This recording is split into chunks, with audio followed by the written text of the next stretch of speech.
Palavra da Verdade, com Hernandes Dias Lopes. Irmãos queridos, vamos então abrir a palavra de Deus, hoje no livro de Obadias. Eu sei que o livro de Obadias fica escondido entre os pequenos profetas, mas para facilitar para você, ele fica logo depois do livro de Amós. O pessoal hoje está engraçado, não está? É isso mesmo. Então, vamos lá. Entre Amós e Jonas, para facilitar mais ainda. Profeta Obadias.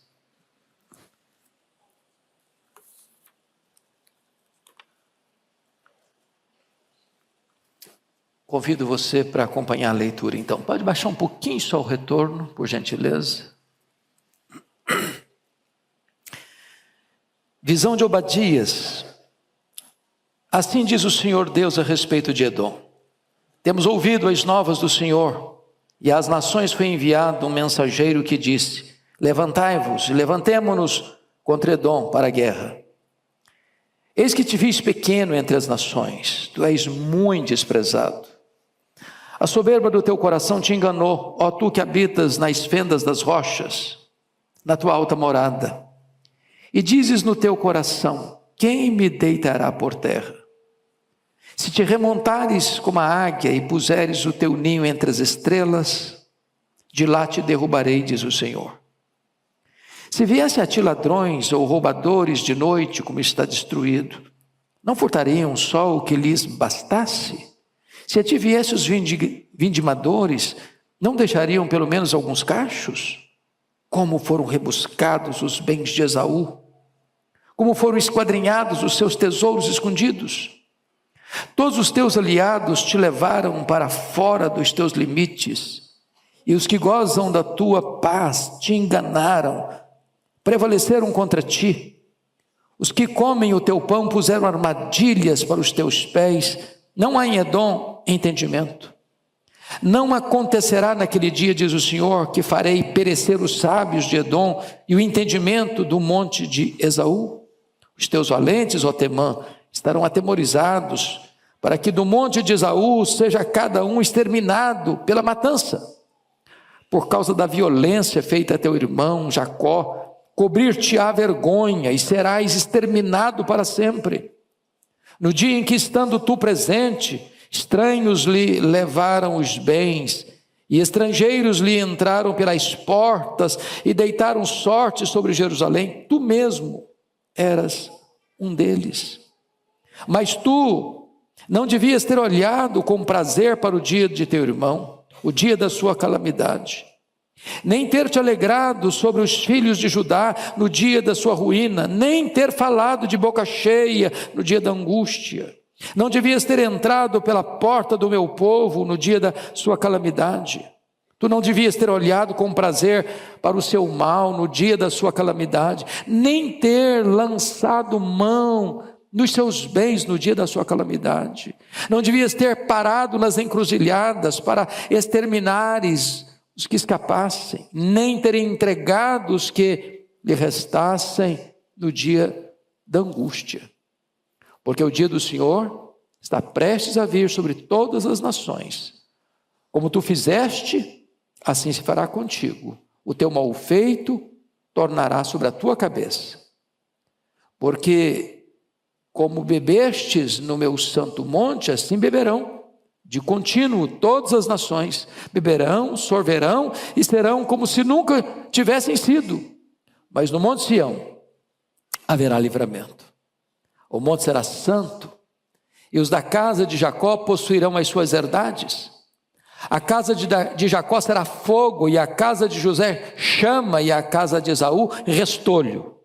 Aqueles incendiarão a este e o consumirão. E ninguém mais restará da casa de Esaú, porque o Senhor o falou. Os de Neguebe possuirão o monte de Esaú, e os da planície aos filisteus. Possuirão também os campos de Efraim, os campos de Samaria, e Benjamim possuirá a Gileade. Os cativos do exército dos filhos de Israel possuirão os cananeus até Sarepta, e os cativos de Jerusalém que estão em Sarafade possuirão as cidades do sul. Salvadores hão de subir ao monte Sião para julgarem o monte de Esaú, e o reino será do Senhor. Eu quero tratar com os meus irmãos nesta noite sobre o tema os erros de uma família e a ruína de um povo. Os erros de uma família e a ruína de um povo. Bom, é sabido de todos vocês que o livro de Obadias é o menor livro do Antigo Testamento. Dos 39 livros do Antigo Testamento, este é o menor de todos. Ele é um dos profetas menores e o menor dos menores. É curioso que Obadias e Naum não são citados nenhuma vez no Novo Testamento. E esses dois livros retratam a derrota definitiva de dois inimigos do povo de Deus, Edom e Nínive, capital da Síria. O livro de Obadias é um alerta soleníssimo para as famílias, para a igreja e para as nações.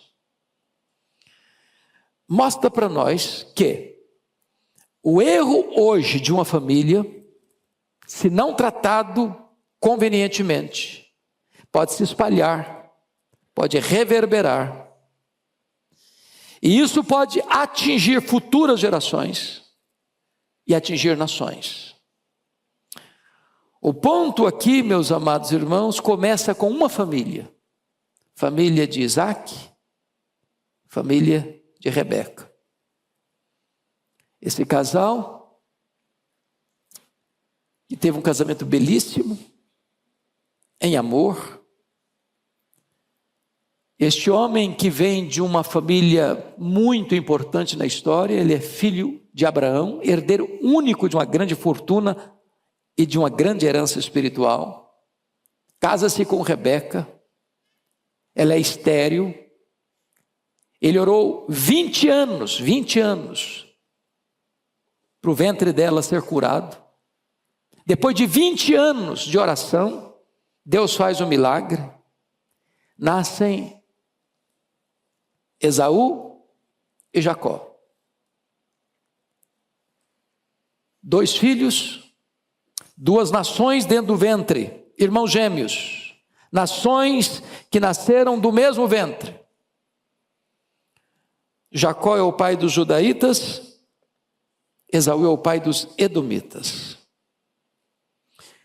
E por inabilidade deste casal, Isaac e Rebeca, que em vez de construírem amizade entre os irmãos, construir pontes de amizade nos seus filhos, resolveram um ter opção por um, outro ter opção por outro.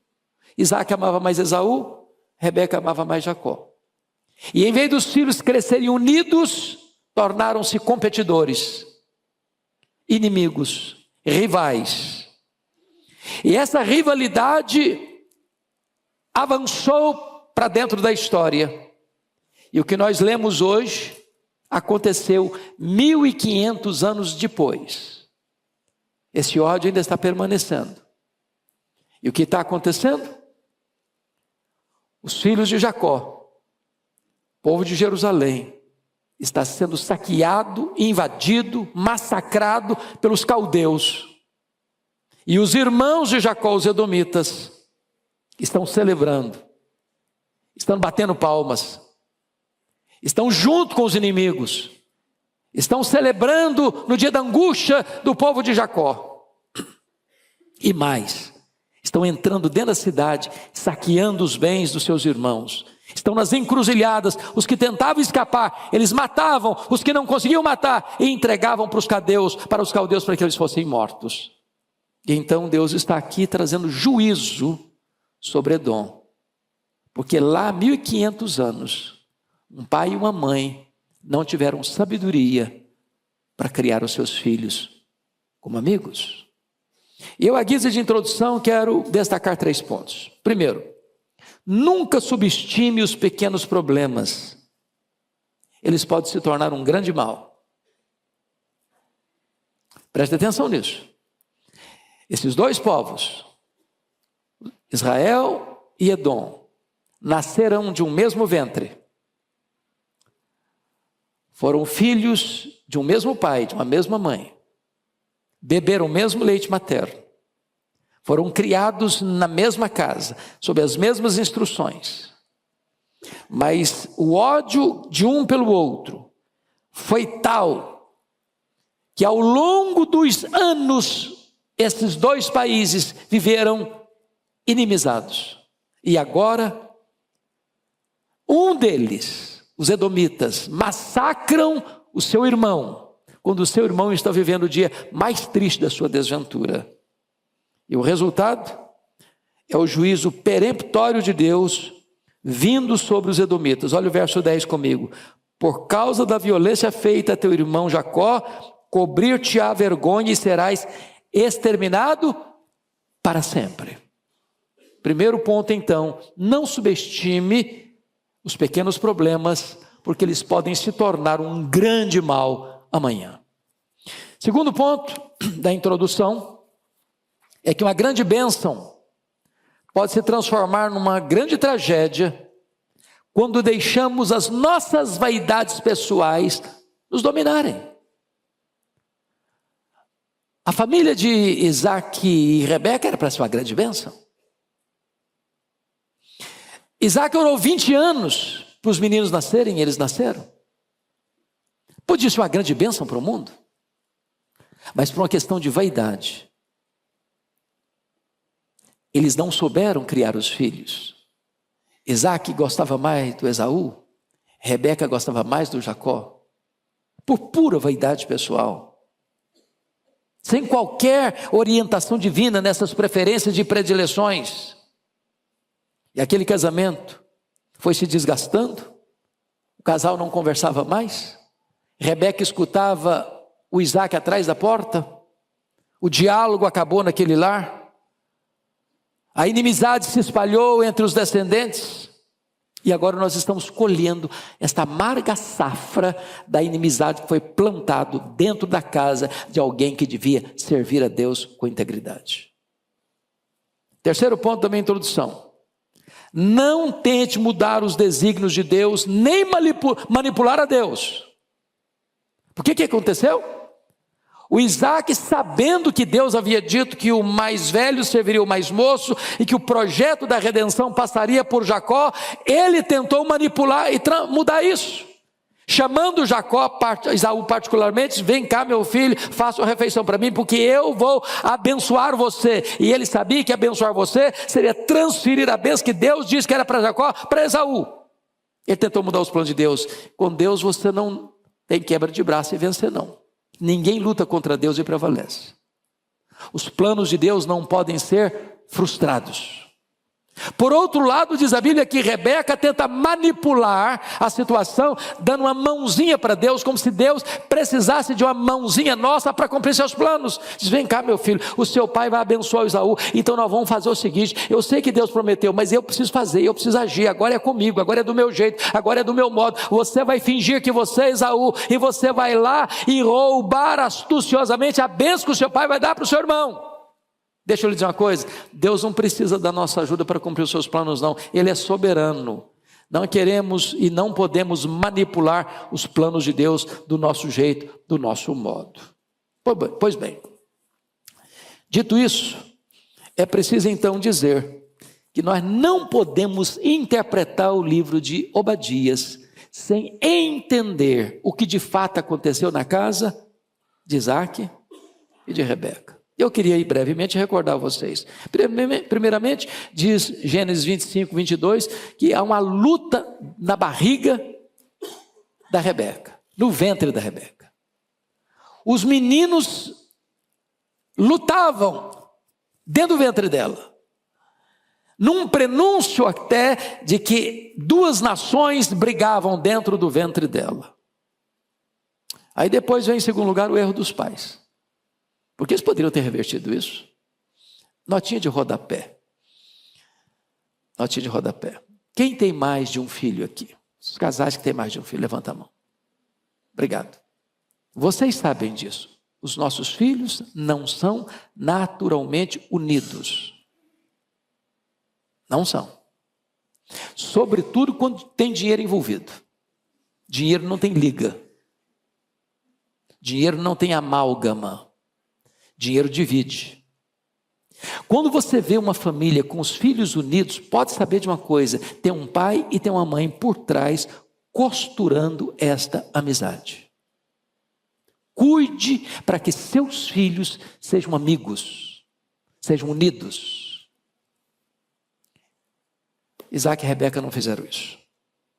Terceiro, para entender, um jantar caríssimo. Esse é o jantar mais caro da história. O Esaú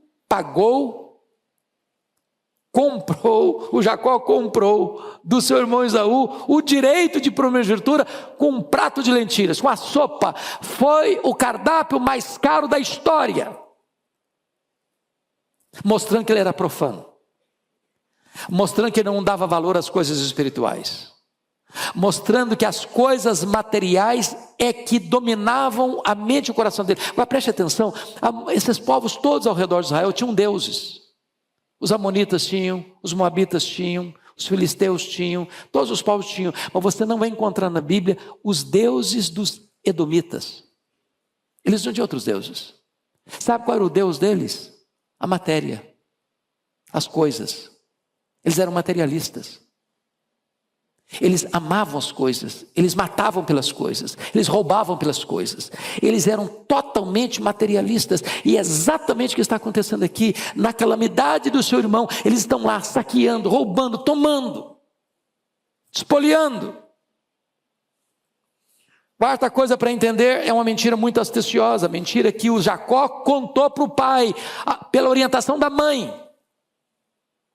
Agora, eu já disse isso aqui para a igreja, mas tem visitantes e tem gente nos acompanhando. Quando a gente pensa nessa história da Rebeca chamar o Jacó: vem cá, meu filho, você vai lá, pega 2 cabritos, vou fazer uma refeição para o seu pai. Eu sou casado com ele há tantos anos e eu sei o gosto dele.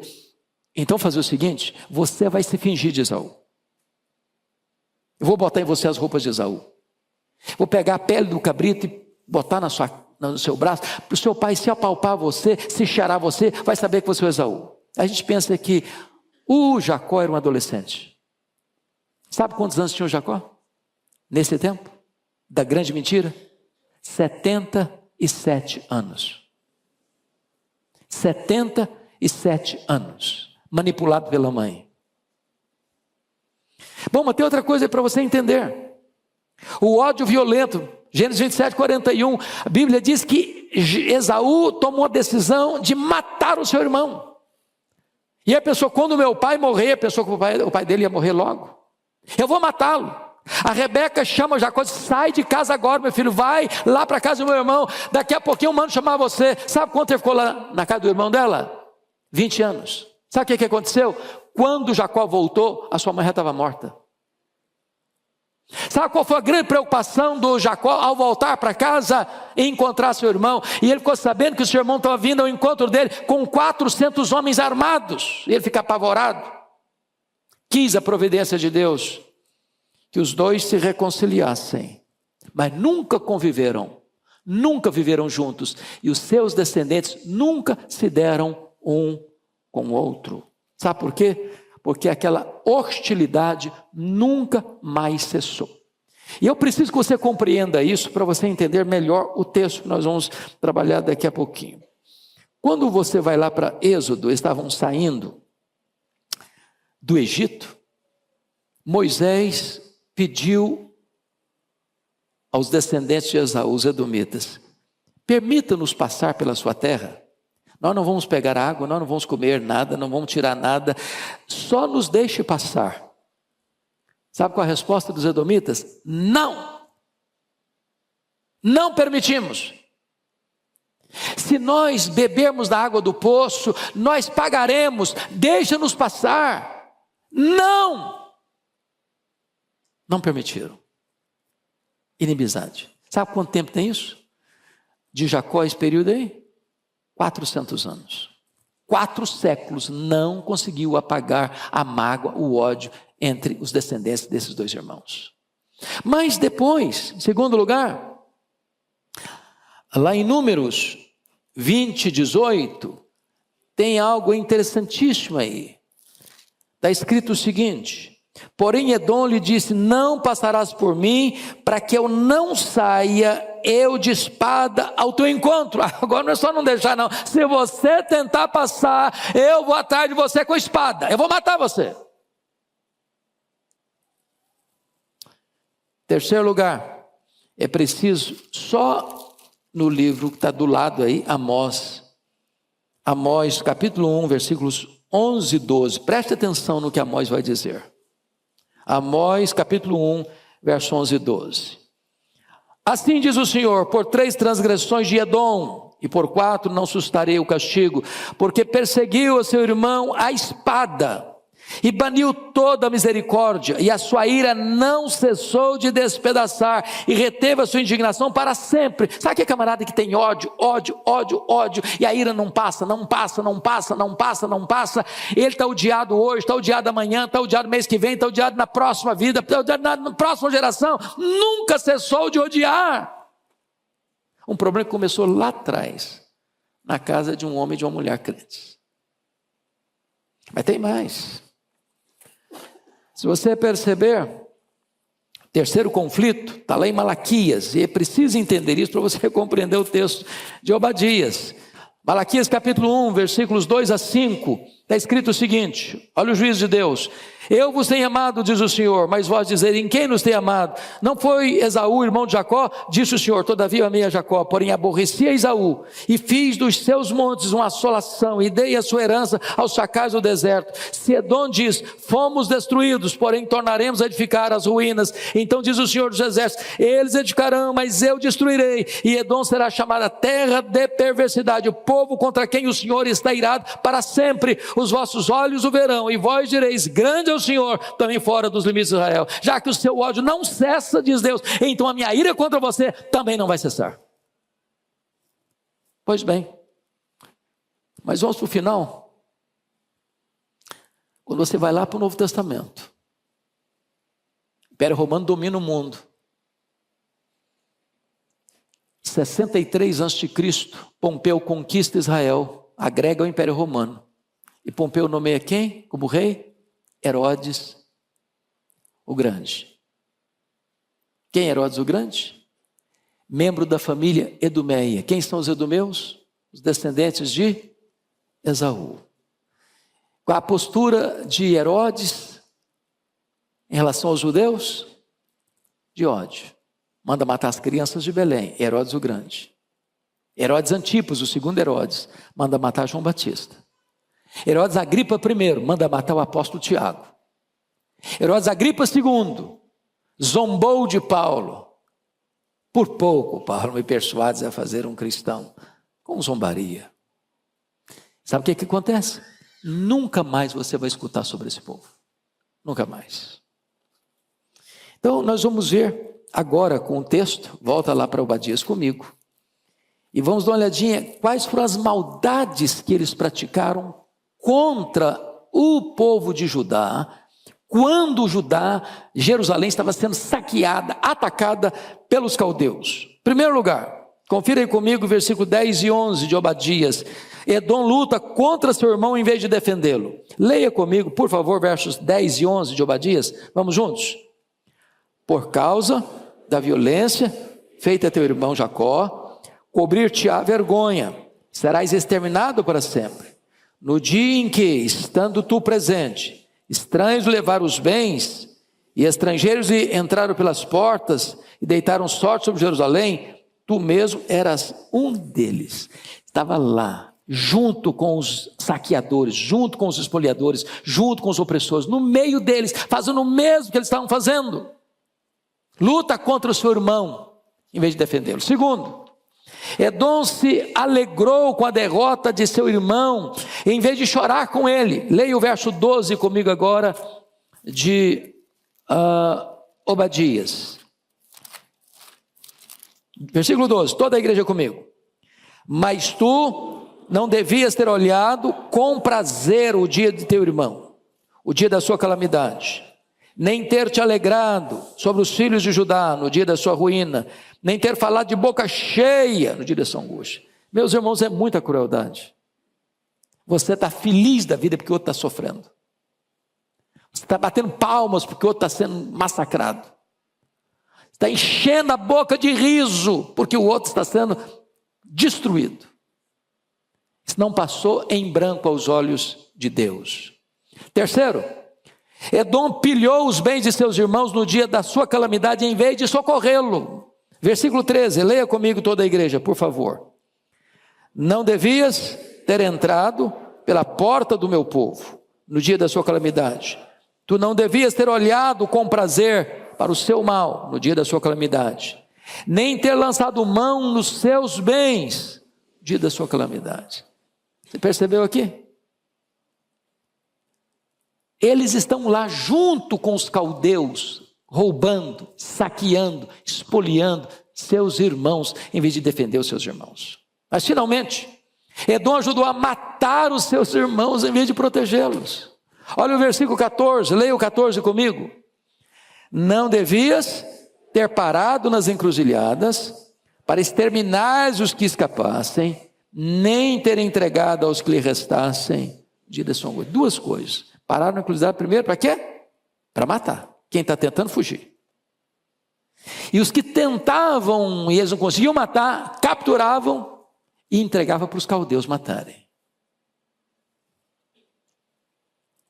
Então, agora eu quero fazer as aplicações para a gente terminar. Lições para a nossa vida. Primeira lição: mostrar que Deus tem zelo pelo povo da sua aliança. Olha comigo o versículo 17. Leia o 17 comigo, você pode ler? Mas no monte Sião haverá livramento, o monte será santo, e os da casa de Jacó possuirão as suas herdades. Preste atenção nisso. Quem está massacrando hoje? A Babilônia.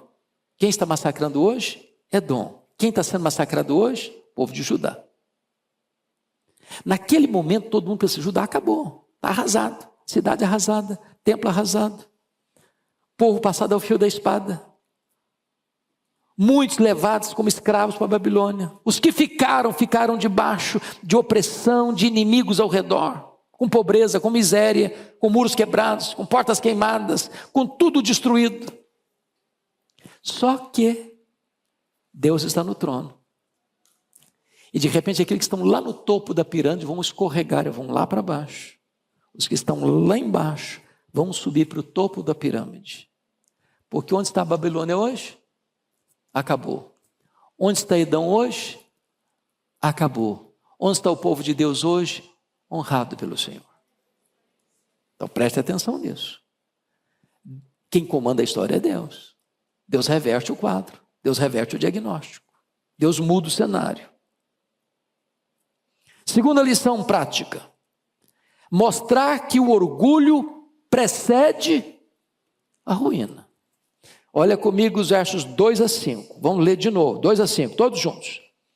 Eis que te fiz pequeno entre as nações. Tu és muito desprezado. Está falando para Edom. Para um pouquinho aqui. Não é que Edom é pequeno, não. O que está escrito aí? Eu te fiz pequeno.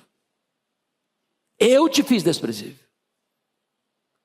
De Deus não se zomba, não se brinca com Deus, não se ataca o povo de Deus e fica por isso mesmo.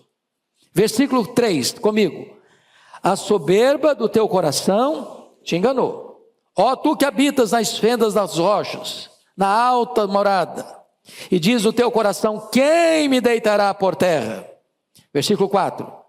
Se remontares como águias e puseres o teu ninho entre as estrelas, de lá te derrubarei, diz o Senhor. Então vamos entender isso aqui. Os edomitas viviam nessa região lá das montanhas rochosas. A capital era Pela. Eles achavam que ninguém jamais podia tirá-los de lá, porque Pela é uma estrutura rochosa, é uma fortaleza natural de rochas. Aí o que acontece? Os nabateus vieram e conquistaram, e transformaram a cidade de Pela, mudaram o nome de Pela para Petra. Hoje, quem viaja para Israel, um dos roteiros mais preferidos é Petra. E você fica impressionado porque lá de cima, quando chegava a noite, as luzes, a sensação é que eles estavam lá nas estrelas. Que eles tinham construído o ninho dele lá nas estrelas. E eles diziam, ninguém consegue nos derrubar daqui. A situação geográfica que eles estavam era inexpugnável.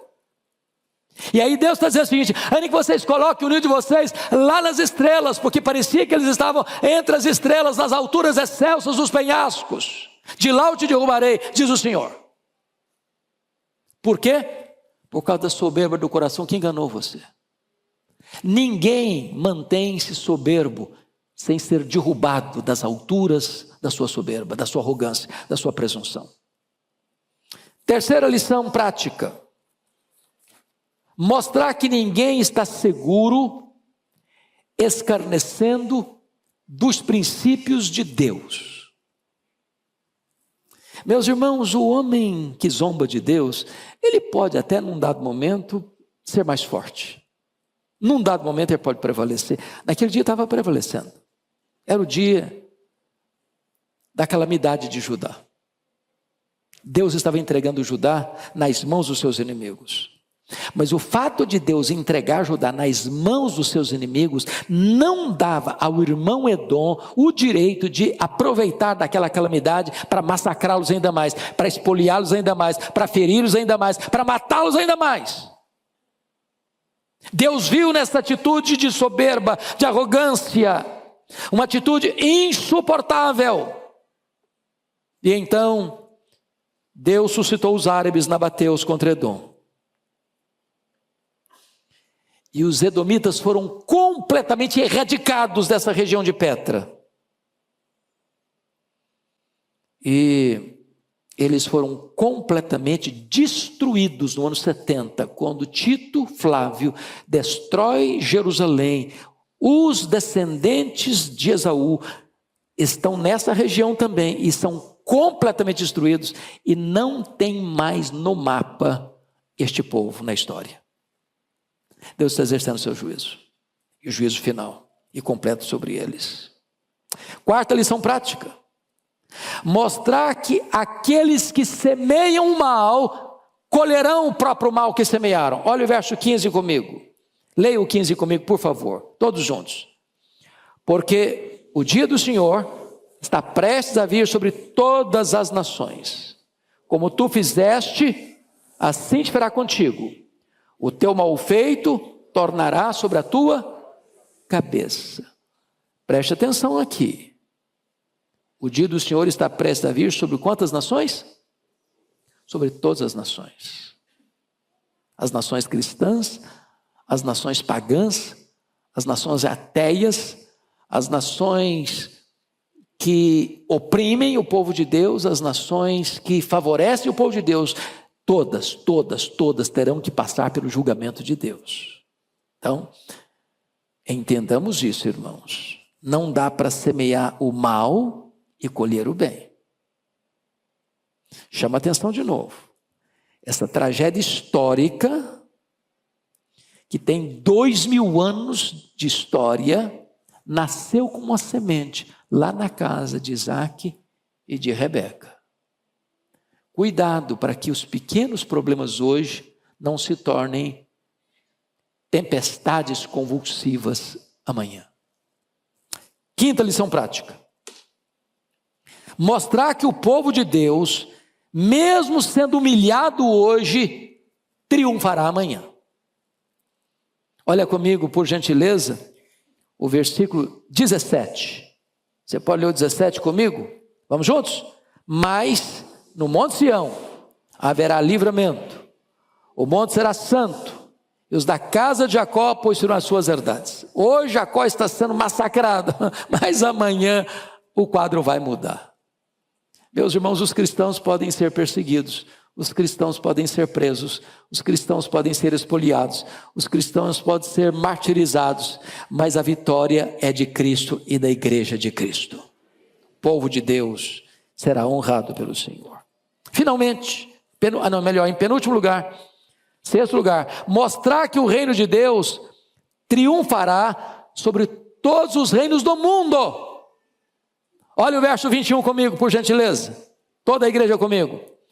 Salvadores hão de subir ao monte Sião, para julgar o monte de Esaú, e o reino será do Senhor. Isso aí me leva a Apocalipse 11:15. O reino do mundo se tornou de nosso Senhor e do seu Cristo, e ele reinará pelos séculos dos séculos. Louvado seja o Senhor. Edom caiu, mas o reino de Deus está de pé. A palavra de Deus está de pé. O povo de Deus está de pé, porque ninguém pode prevalecer contra o Deus Todo-Poderoso. Mas finalmente, fechando, último lugar, mostrar que a história está rigorosamente nas mãos de Deus. Deus está no trono. O Cordeiro venceu para abrir o livro e desatar os seus 7 selos. E o versículo 17, bem como o versículo 21, nos mostra isso, que Deus está conduzindo a história. A história não é cíclica. A história não é um caminhão sem freio ladeira abaixo. A história caminha para um telos, para uma consumação. E o reino e os reinos do mundo serão do Senhor e do seu Cristo. Na linguagem de Daniel capítulo 2, os reinos deste mundo entrarão em colapso. Na figura daquela grande estátua que Nabucodonosor mandou construir. A cabeça toda de ouro. Os braços e o peitoral de prata, o ventre de bronze, as pernas de ferro e os pés de ferro e barro. E uma pedra não lavrada por mãos bate no pé dessa estátua, que representa os reinos deste mundo, e toda a estátua vira pó. E esta pedra enche toda a terra. E isso significa que os reinos deste mundo serão do Senhor e do seu Cristo. E ele reinará pelos séculos dos séculos. E a igreja dele reinará com ele pelos séculos dos séculos. Seguimos ao Deus Todo-Poderoso, ao Rei vencedor e vitorioso. A história está nas mãos do nosso Deus. Vamos orar, queridos? E a pergunta que eu faço agora a você é esta: você tem permitido conflitos dentro da sua casa?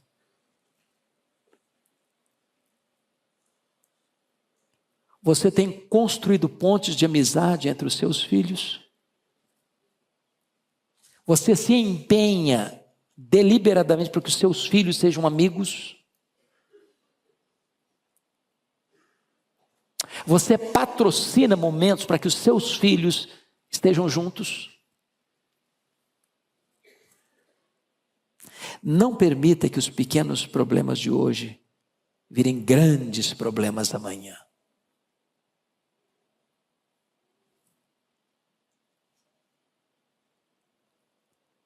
Talvez você veja aqui hoje, você tenha alguma ponta de mágoa de alguém da sua casa, porque as piores brigas e as piores guerras são entre família. Está na hora de você ser um pacificador. Está na hora de você aplacar a fúria, construir pontes. Está na hora de você perdoar, para que esta ira não despedace para sempre. Para que você hoje estanque uma barragem que, se romper, pode trazer uma grande inundação. Senhor Deus, nós todos que estamos aqui precisamos de misericórdia, de discernimento, de prudência, a fim de que as pequenas coisas, aparentemente pequenas, sejam tratadas, resolvidas, a fim de que os pequenos problemas não se tornem problemas gigantes, incontornáveis, incontroláveis lá na frente. Abençoa a nossa casa, Senhor. Abençoa o nosso lar. E não permita jamais que tentemos mudar os teus planos ou manipular-te com as nossas estratégias fracassadas, tolas.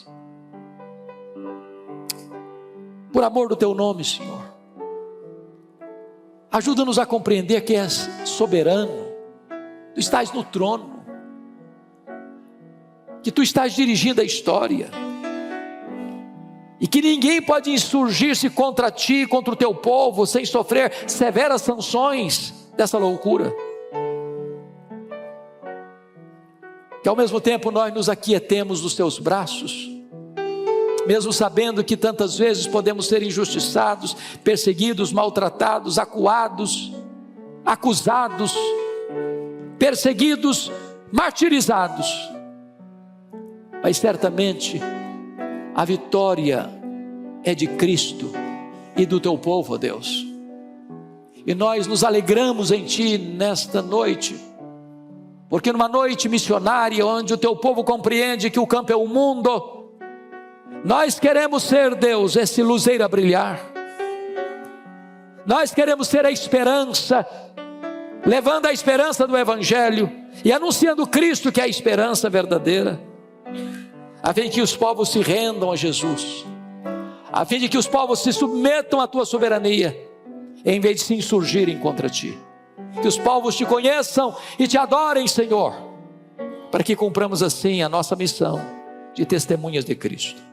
Bendito é o teu nome, em nome de Jesus. Amém.